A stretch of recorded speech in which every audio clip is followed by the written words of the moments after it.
Carson City Visitors Bureau Board of Directors regular meeting for June 8th, 2015, 4 o'clock. And Linda, can we proceed with the roll call? Yes. Renee Plain. Present. Jesse Dami. Here. Jonathan Bolware. Here. Stan Jones. Present. Karen Aboud. Present. We have a quorum. All right. Can everyone please stand for the Pledge of Allegiance? Pledge allegiance to the flag of the United States of America and to the republic for which it stands, one nation, under God, indivisible, with liberty and justice for all. All right. I'd like to, at this time, call for any public comment. Nope. Okay. And now, possible action, adoption of agenda. Anything anyone want to move? I move to approve the agenda as published. All in favor? Aye. All right, thank you. For possible action, approval of minutes, May 11th, 2015 board meeting.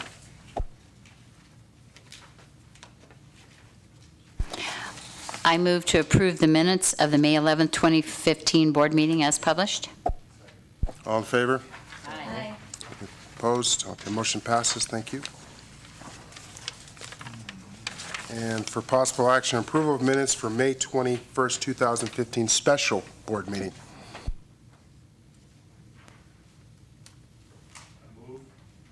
Move to approve the minutes of May 21st, 2015 special board meeting. Actually, it should be corrected. It should be special board meeting for audit. Or budget, sorry. Second with the amendment. All in favor? Aye. Opposed? Thank you. Motion passes. 8, board discussion and possible action, performance evaluation, consideration of approval of a compensation adjustment for the CCVB Executive Director. I'll start this one off.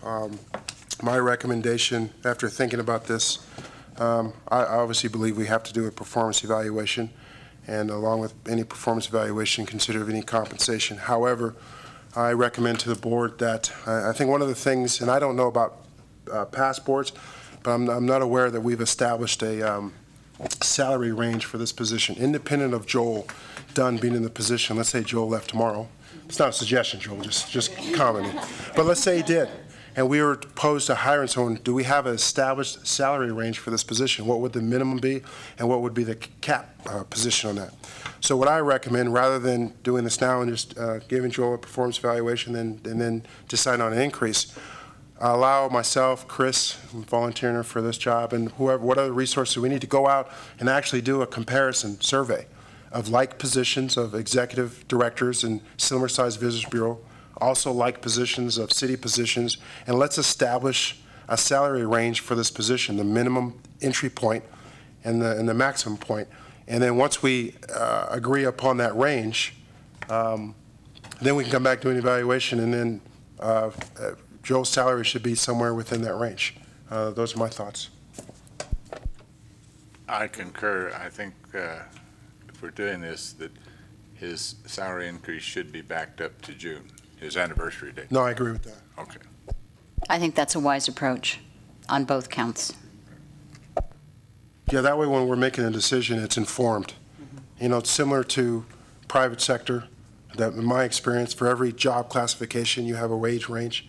And when you hire someone, there's really no ambiguity other than, there's no ambiguity in the start point and the end point. Now, there may be where they fall within that range point, but that way you've done your research, we've gone out and done comparisons, and we're making informed decisions about compensation. So any other comments on this?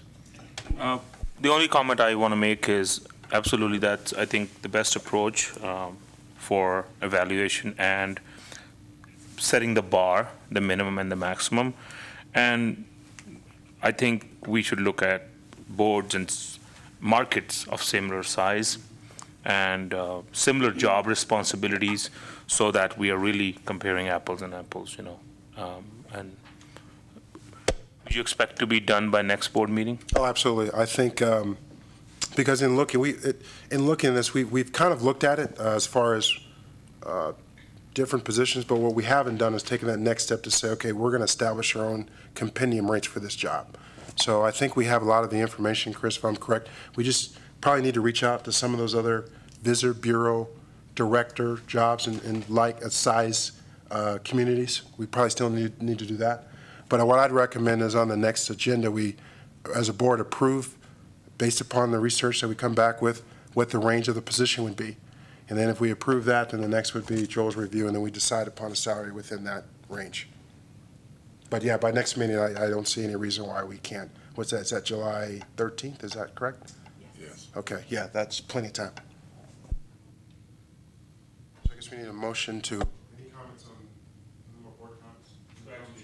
You needed a change in agenda then, because Well, this is not an agenda item No, on now the anymore. table. Do we need a motion to table? Need a motion to table? Okay. Any comments from the audience on this before we? Okay, so we need a motion to table this particular item. I move to table the conversation with regards to the executive director's evaluation and compensation until the next meeting. All in favor? Aye. Opposed? All right, motion passes. Thank you.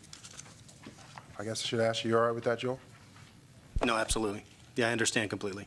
I think that a parity study is needed for this position and has been for quite some time. All right, number 9, possible action approval of the adjusted fiscal year 2015 budget report.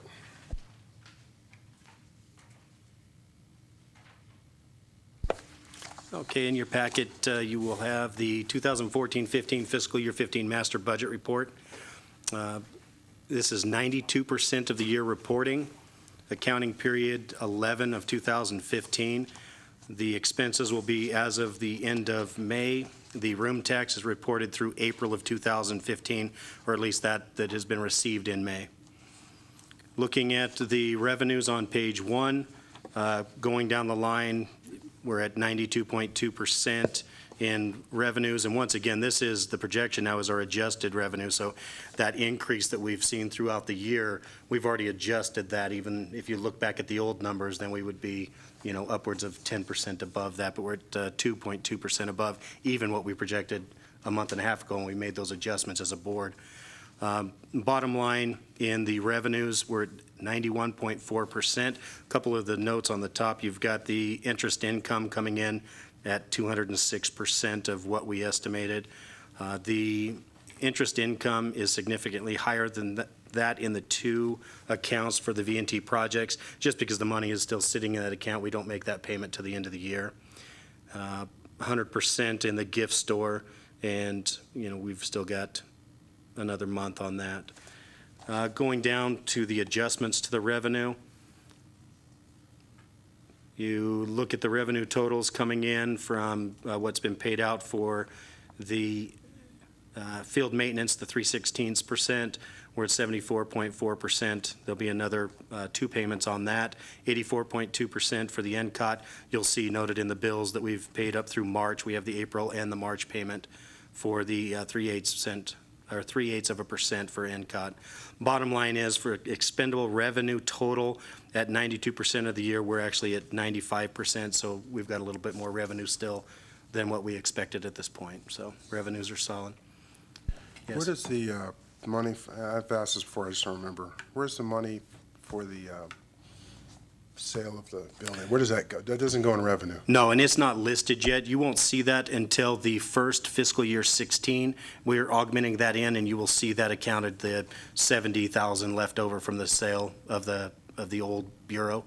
You'll see that noted in the August meeting, and it'll be augmented in at the end of this fiscal year. So it's still on page 2, noted for the total amount. When we augment it in, does it get augmented into revenue? It won't be augmented into room tax revenue. It'll get augmented into the ending fund balance. So our ending fund balance will then reflect that $71,000. Okay. The only question I have is on the top left-hand corner, it says accounting period 11/2015. What does that mean? As far as the accounting period, the fiscal year, that would be based on the city system. We're in period 11 month in the fiscal year is all, yeah. Even though the numbers are through April, but it's 11 months. Because our actual expenses will be related through the 11th month, yeah. Okay.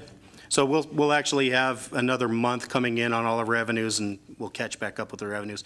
I'm still projecting that we'll be, upwards even with our adjusted, at the 102%, somewhere in that range. So we're doing really good. For future, Yeah. can we change it to 11/12 of 2015? That way it's clear, because 11 sometimes looks like it's November. Absolutely.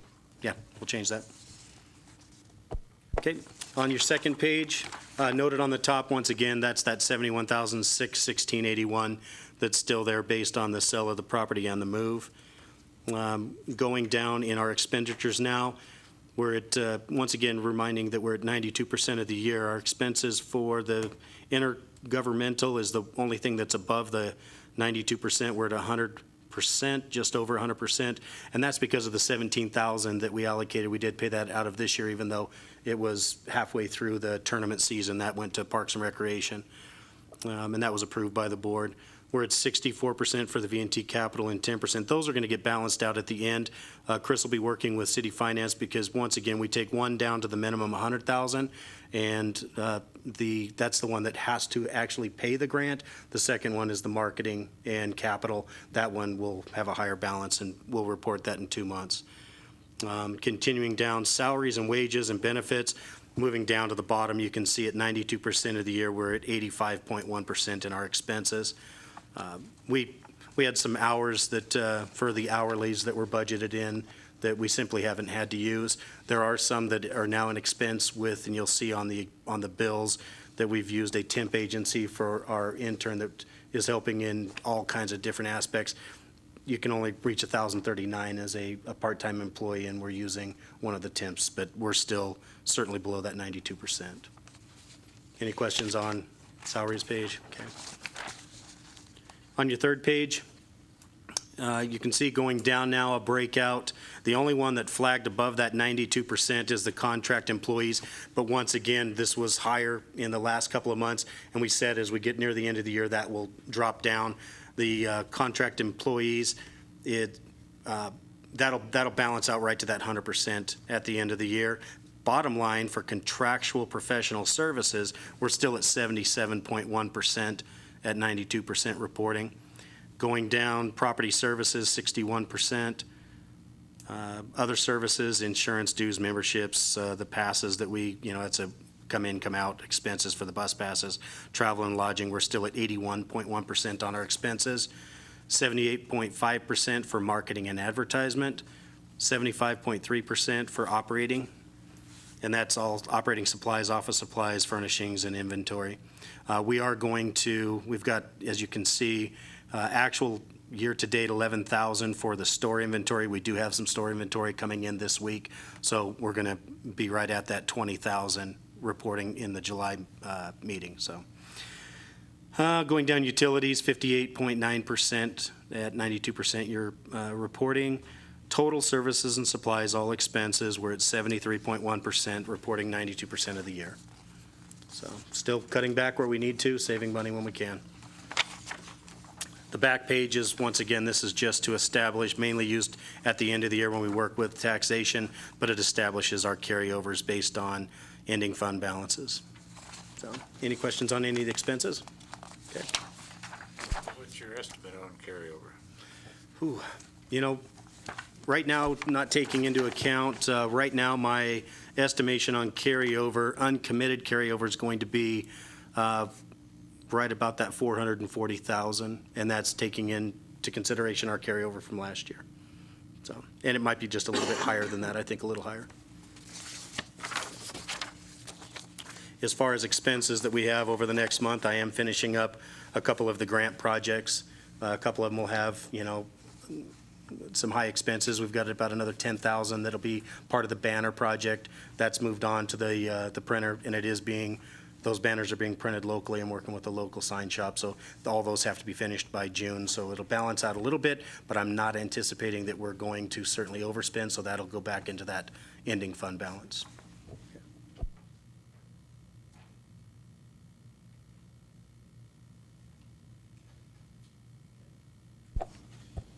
I'll make a motion if you want. Do you want public comment? Any comments from the audience? Any board comments? Okay, go ahead, Karen.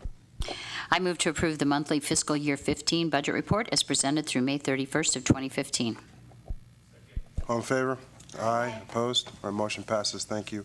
Possible action approval for ratification of monthly bills. Okay, once again, in your packet, you will find the monthly bills ending May 2015. On the first page, going down the line items, anything that's a higher ticket item, the rest of it is just normal operations. The first one, the $6,012.93, that is the credit card charges, and you'll find that as page 2 in your packet. We'll go over that after we get through page 1. Continuing down, $3,716 for rent and utilities. Normal expenses, we have 17, 11, 12, all for contractual services going out for our independent contractors. Did have a little bit, we've got the 2 line items for computer artistry. Some of that is associated with the fair. We set up some marketing pieces early on with Parks and Recreation to market the fair. Remaining in that allocated $5,000 that you did as a board, we'd still have roughly $2,000. We just did an advertisement with one of the horse magazines that goes across the state, and I'm also going to be reaching out to the newspapers in both Winnemucca, Ely, and Elko to advertise the fair, and that'll probably cap out that $2,000 remaining in the budget. We're going to continue to work, though, and as far as the independent contractors, they'll work independently with Parks and Recreation and continue to offer their services at the same rate that they're contracting with us. Continuing down, you've got the 2 payments once again for February and March for the 3/8 that goes to room tax. That's both the $3,632 and the $4,146. And the rest of it is once again just standard expenses for operations. Is there any questions on page 1 of the bills? Okay. Page 2, once again, is a breakout of all the credit card purchases for month ending May. If you go down, you can see most of them are just standard operations. Do have a couple. We've got the golf. We did have a credit. You can see a $262 credit. I did intend on actually attending the Hagen Oaks Golf Show, and I canceled that room reservation. I was unable to attend. I had some other obligations. Kyle did attend and represented both the Bureau and the Regional Divine Nine Consortium. The next one, the 1166, we did sponsor the Bird Dog events, not only with all of the collateral that we would do for the social media website design, but we also did some advertisement for the Bureau on their shirts. It's our first time working with this group. We're going to continue to work with them in the future. A lot of room nights associated with the event, so certainly a needed addition to us, and we're going to work with them actually in a September event, a pretty significant event in September. Outside of that, continuing down, you've got the payments for both April and May. They're listed as the same item, but it is the first one. The $2,917 is an April payment. That was still doing a lot of the printing of that visitor's guide that we do in-house. May reflecting, obviously, just the standard copying and printing, and not as many of the the guides that we needed to print. And then you've got a couple of charges associated with Kyle's trip to the Tribal Council Conference down in Las Vegas. Outside of that, just normal operations, the $6,012.93, both noted on page 1 and page 2.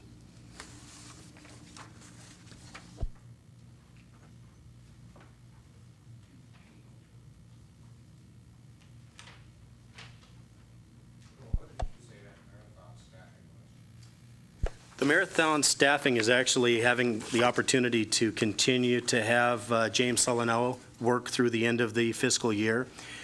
Once a part-timer reaches that 1,039, he wanted to continue working on some special events. He's doing the mobile app, a little bit of website content, and some special projects for Kyle. So we're going to continue to have him work through the end of the fiscal year.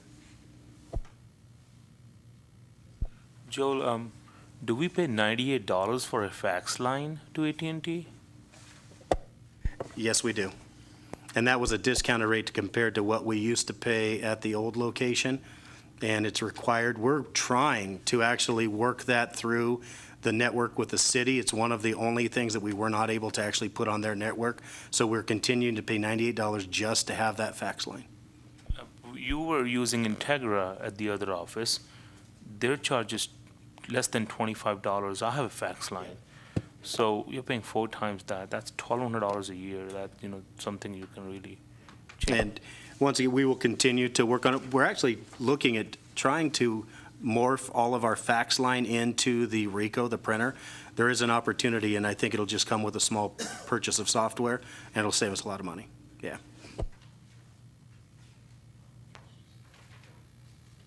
Any other comments? Comments from the audience? All right, to a motion. I move to approve the ratification of the CCVB monthly bills for May 2015. All in favor? Aye. Opposed? All right, motion passes. Thank you. For just discussion only, Executive Director's report. Okay. In your packet, you will find the Executive Director's report dated June 8th, 2015, starting first with number 1, the Visitor Center activity. Total number of visitors that came in May 7th through June 2nd was 1,813, bringing our total, since we've had the door counter, of back to October 29th at 12,379 people through the door. Once again, just still, the numbers are amazing downtown. That speaks for itself on our relocation. Continuing down now on the lodging activity report.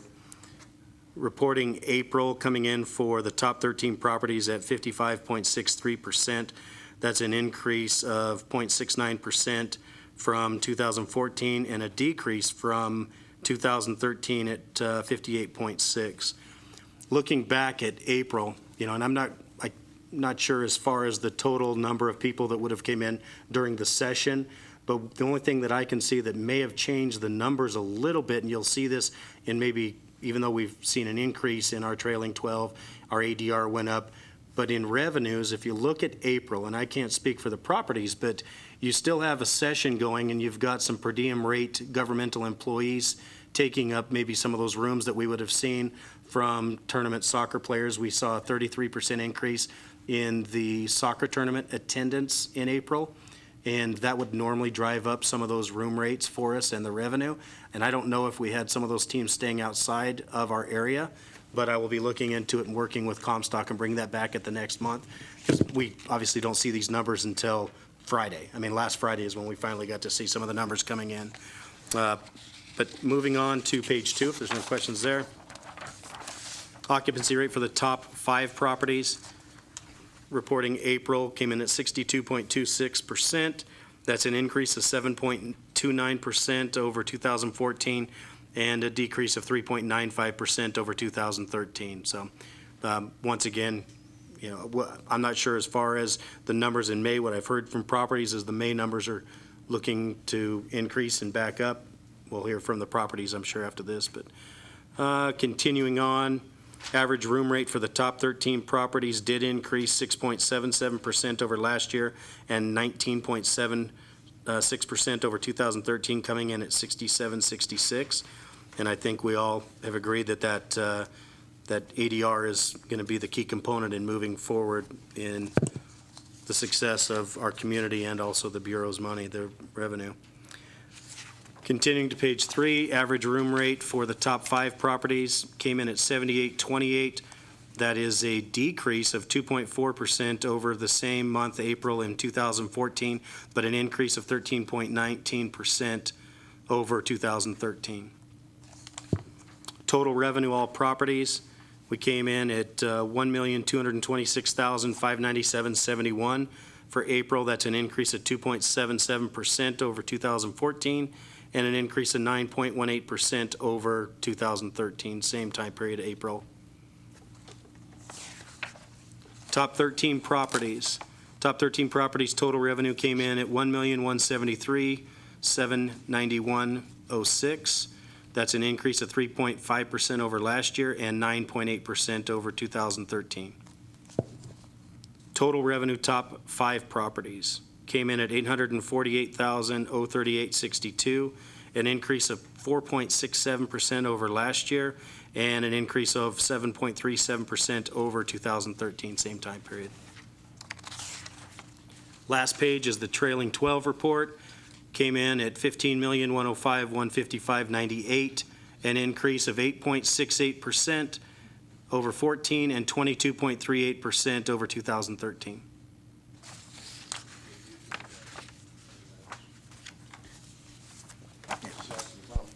This is an average, right, on the total revenue, top 13? That's average, right? That's an average, correct?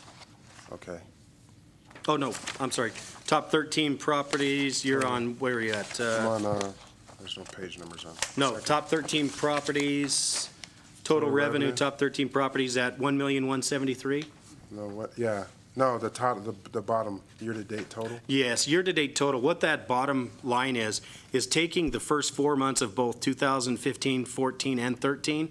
That's going to be an average year-to-date. So it's a year-to-date average of January, February, March, and April across the board. So we're 15.5% up still year-to-date total. And that's showing that significant increase from January, February, March, even though we didn't see the same growth rate in April. Year-to-date, we're still up 15.5% in total revenue, top 13 properties. In fact, before we finish, I'll go back over those, because normally I would talk about those also, because year-to-date totals are going to be still significantly higher. Going back into our occupancy reports on page 2. Joe, we don't have totals, because I'm trying to figure out, does the average tell us anything? I mean, because if you look at the total would be pretty significant if you did the total rather than the average. I'm trying to figure out what the average tells us, as opposed to totaling the numbers. All it's doing, the only thing I think it successfully does is just show a comparison, but you would see the same results, if not better, if I did a total. So and I'm actually going to be making quite a few changes on how, when we talked about this, how we report occupancy average report, because we're taking into consideration RV parks when we talk about our occupancy, where other municipalities don't. They'll break those out. So starting in July in our new fiscal year, I'm going to break out RV park occupancy, a few different details. So I certainly can change that to a running total year-to-date, which would make more sense. Yeah, so I'll break that out. But if you do look at those averages, or if you were to cumulatively look at the year-to-date, we're still doing significantly better than the last 2 years. Okay. Any questions? Okay. Yeah, I'm looking forward to seeing the numbers start to come in on May. Anything to add as far as numbers on May, what the properties are looking like? I think that we will start to see that ADR that goes up quite a bit when we're talking about sports teams traveling in, and our leisure travelers, they pay more than the per diem rate, so I think we'll see those go up when we start seeing a little bit more travel with the May, June, and July. Last meeting, Joel, you had some data from Douglas County. Can you also try to get data from RSCVA, Reno Sparks Convention Visitors? Because we want to see how we compare with our neighboring communities in terms of growth.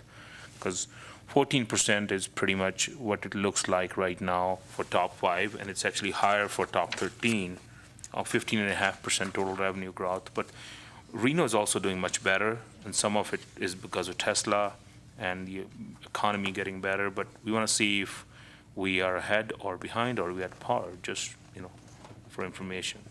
I'll bring that back not only for the July, but it'll become standard for the fiscal year 16 report moving, which would be August, but I'll bring it back for July also. You bet.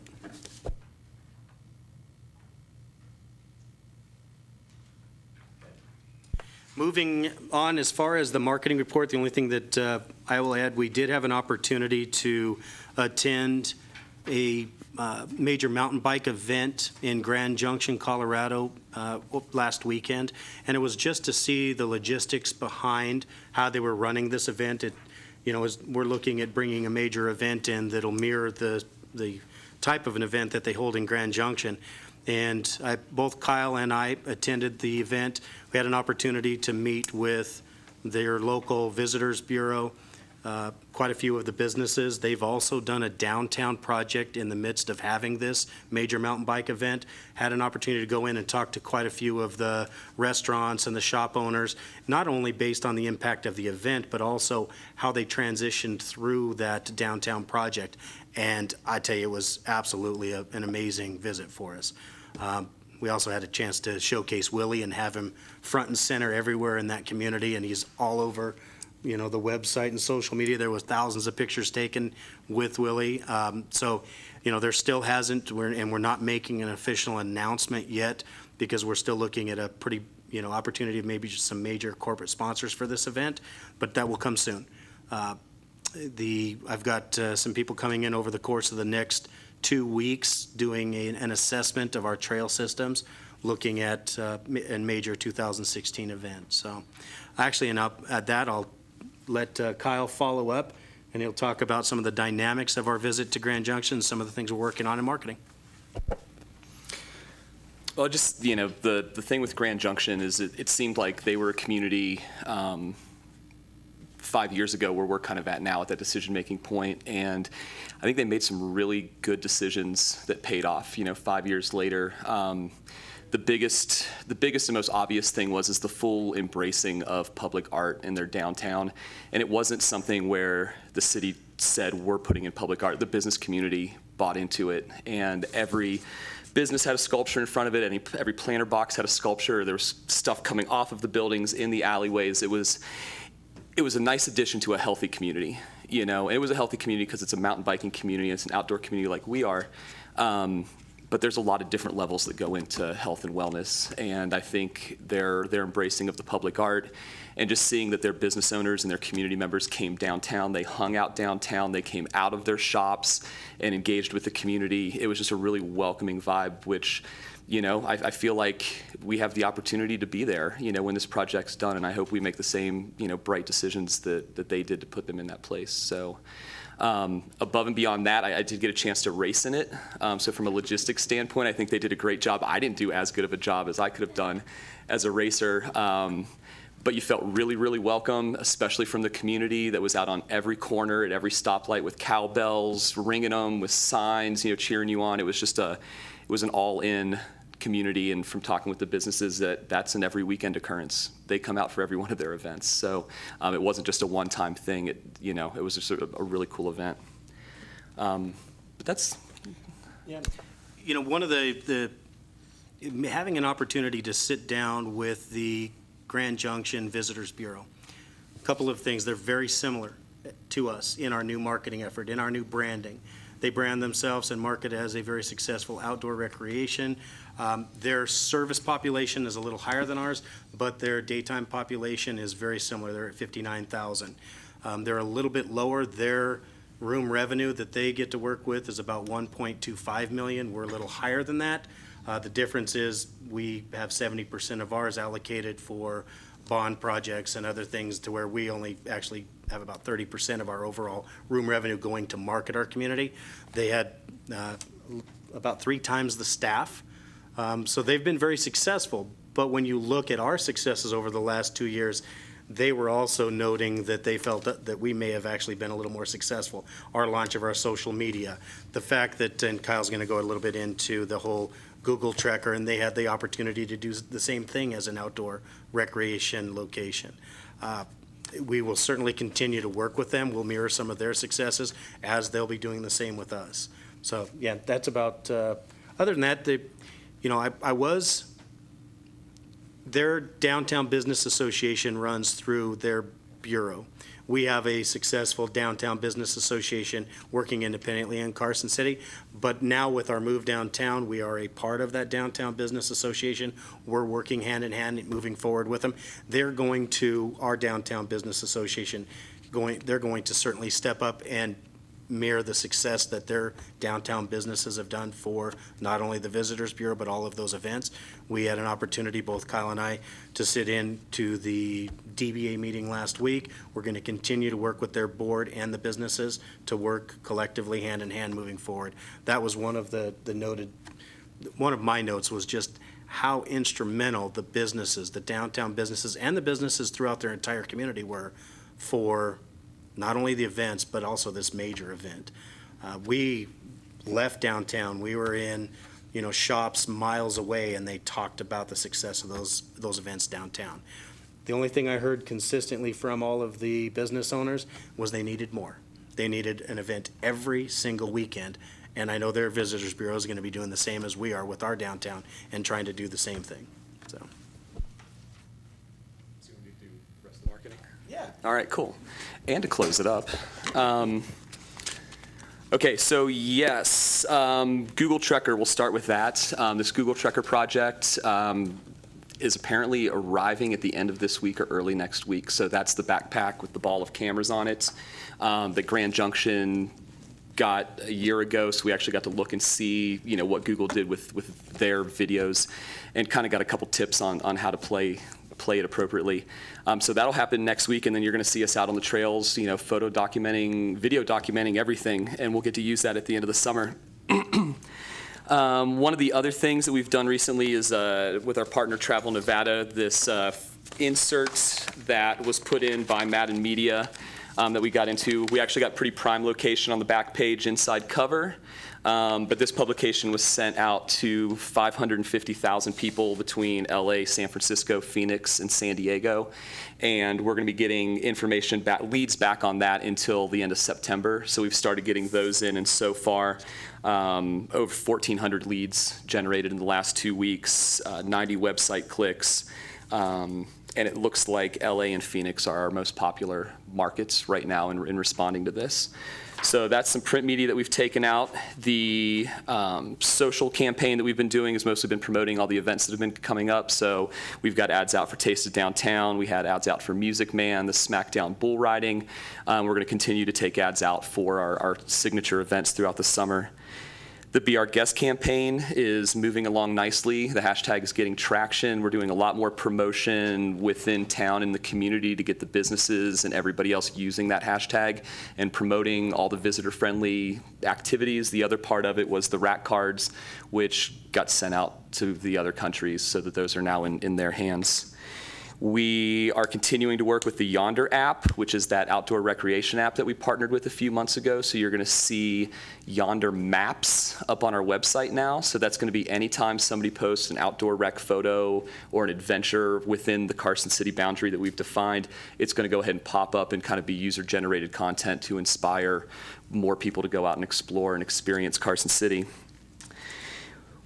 In addition to the website of putting all those new maps on, we're kind of redesigning some of the old pages, putting up some new content. The website went up quick, so now we're going back into phase 2s and doing stuff. So you're going to see a new Native American culture page. The railways page is going to be updated. The outdoor rec page is going to have a huge facelift, as well as our things to do and plan a day page, which includes a bunch of internal links and external links to help. So.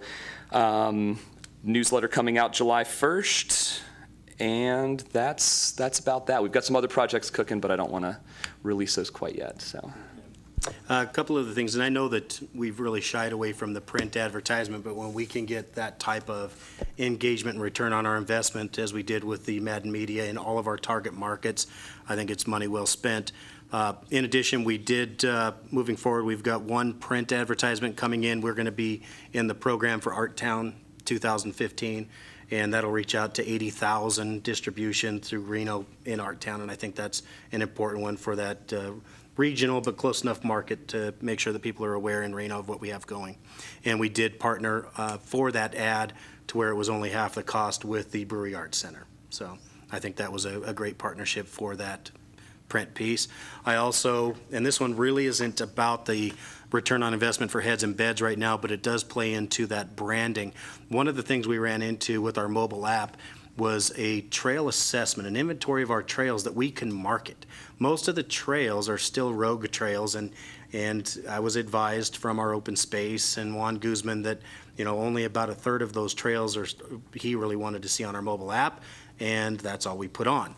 I did, and I'm working with Muscle Powered, but the Eagle Valley Trail Committee came in and they're talking, and this is a committee, a local group of volunteers that are doing an inventory and review and evaluation of all of our trails, both paved and dirt trails for hiking, biking, the whole gift thing.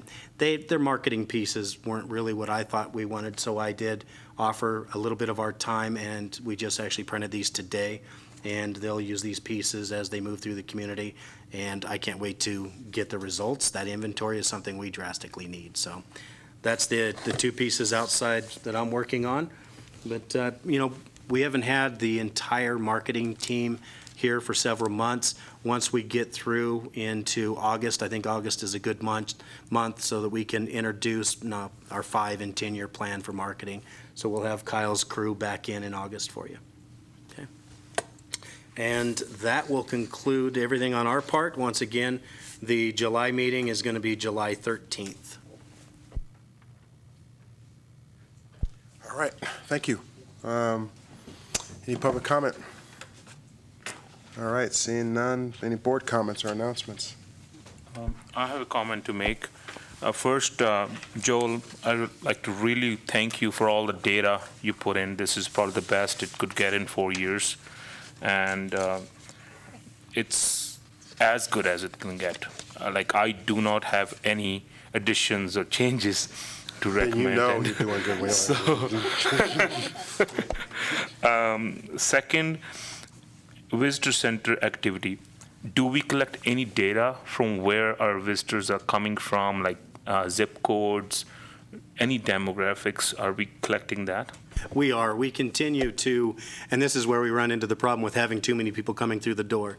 When Linda's running the store, when James is running the store, Lisa on the weekends, they're great at everyone that comes through the door, we ask where they're from.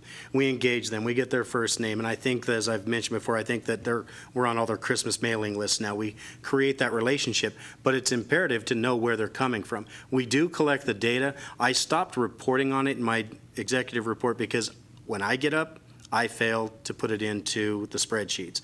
When both Kyle and Chris step out of their offices from their normal duties, the data is a little bit skewed. I'll put it back in because we do have all of that international market. We also track those that are staying in Carson. We find out why they're here, how the length of their stay. We get as much information as we can in a simple conversation and put it back into the spreadsheet. So, we had it up until the last, I think, 3 months. And I'm going to go ahead and put it back in because it is important that the public knows that we do have a very strong international market coming in, and that hasn't changed. It only continues to grow. And we break it out in regions for the rest of the United States from, Southwest, Southeast, Midwest, and we'll continue to break that out. So, yeah, I'll bring it back into the report. Even more important than the international, I think we need to know what our feeder markets are. If it's Sacramento, if it's Central Valley, if it's Las Vegas, if it's Elko area. That's, I think, what my question was, that if we can put the top 3 feeder markets, where are we going to focus our marketing? Like you mentioned, Arizona and Los Angeles, earlier. So we need to know if we want to market, even Facebook, if you can pick and choose which is your top market and just put your efforts there. No, we certainly have all of the analytical reports, and we'll start reporting it to you for the board, so you know. Yeah, absolutely. Thank you. Any other board comments or announcements? All right, for possible action to adjourn. All in favor? Aye. Opposed? Meeting is adjourned. Thank you, everyone.